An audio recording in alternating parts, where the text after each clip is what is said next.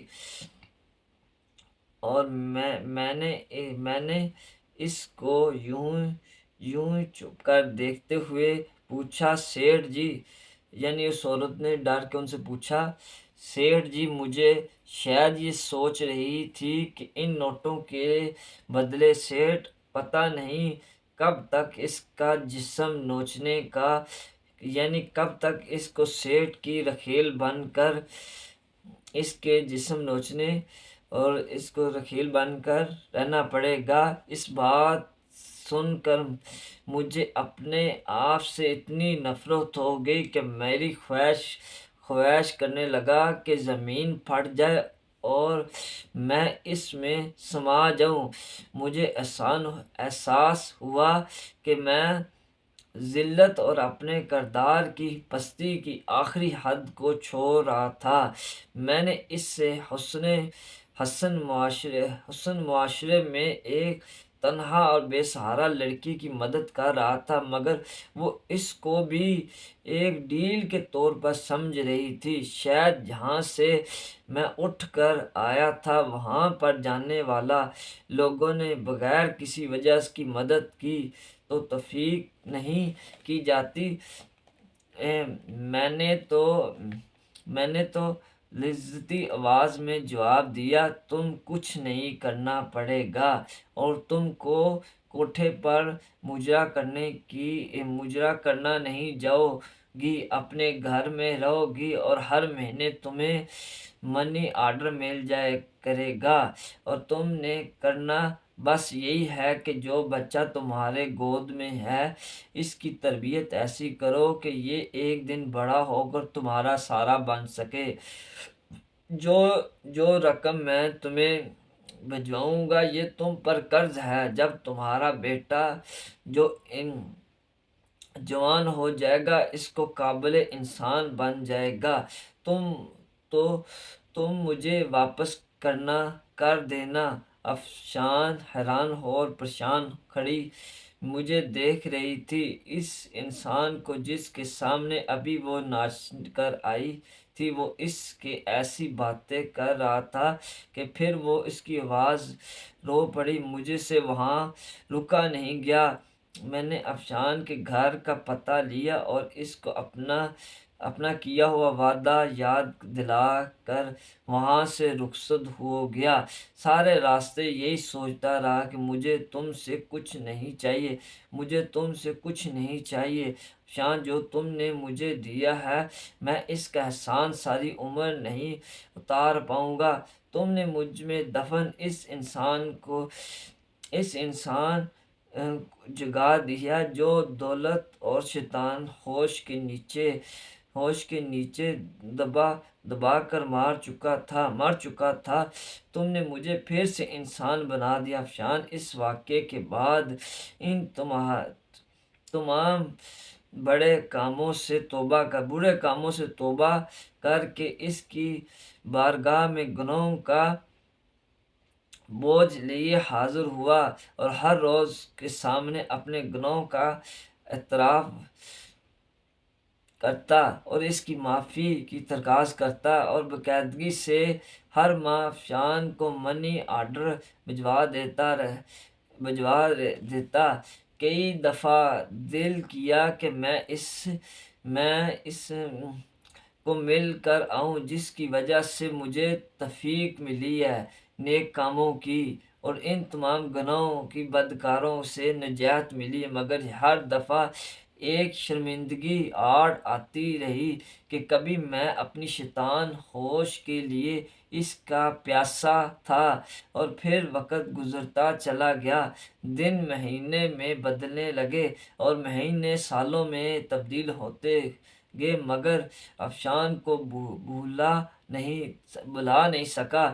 وہ بھی میری طرح بوڑھی ہو گئی اور اس کا بیٹا جو ان جوان ہو گیا، پتہ نہیں کس قابل بنا ہوگا، اپنی ماں کا سہارا بنا ہوگا کہ نہیں۔ میرے بچے جو ان کے ہوں گے تھے، زندگی اتر چڑھا گئی،